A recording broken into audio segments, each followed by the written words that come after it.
looking is not seeing. You need to really carefully take your time and look, as you would look at a patient, you're looking at this work of art, looking for those minute details, things that at initial glance you might not notice, but then when you stop, take a breath, look, you start noticing more and more. And that's what we want them to do at the bedside with their patients. They had a particular display of Caravaggio, which really lent itself. I started looking at it through a nursing perspective and started noticing, various things such as skin color, body language, muscle tone, all different types of things that nurses look at. And at that point, I kind of made that correlation where, hey, I think we can use this within our program to bring the students here and evaluate these pieces of art and correlate that to a nursing assessment. It was interesting to see the students, as we went from one work of art to another, to see their change as far as, why are we here, and for them to make that connection. My expectations, I was hoping that even though they knew why they were there, that they would really make that correlation of, looking at art is very similar to looking at your patient. And for them to get out of this, don't just skim through your patient.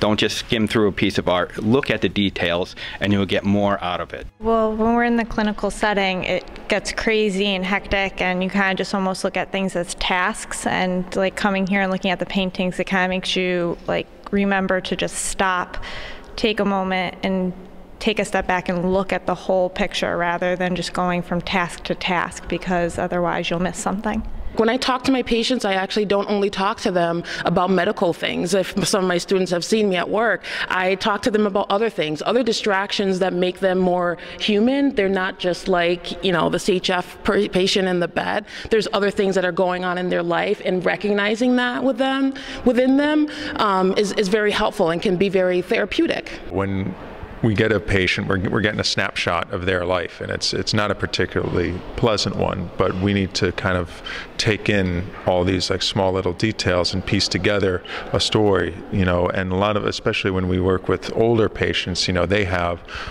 a long story that leads up to kind of what we see when we're working at the bedside with them. It was great to see them kind of morph from, okay, why are we here, to actually making the connection of, yeah, we have to look at these patients very closely, not do a quick scan, but look at them very closely, just as you would look at a piece of art. We stopped at a work of art that was an expressionist painting, and it essentially had no faces, but the body language and the posturing of the work of art lent itself for us to discuss body language with patients. So we're able to make that correlation as far as when's a good time to health teach or do education with patients and family, and when it's not. Looking at the picture, noticing that there was definitely a disconnect between the husband and the wife, and seeing that there was the wife was in a significant amount of distress,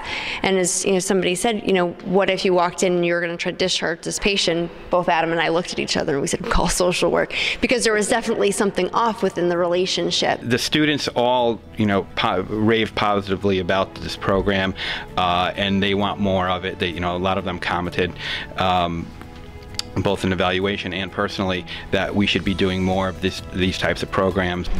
When I was taking my prerequisites for the nursing program and I saw I had to take an art appreciation course, I thought it was just going to be a waste of my time, and at the time I did think it was a waste of my time, and now that we've been through this, I can definitely see the correlations between the two.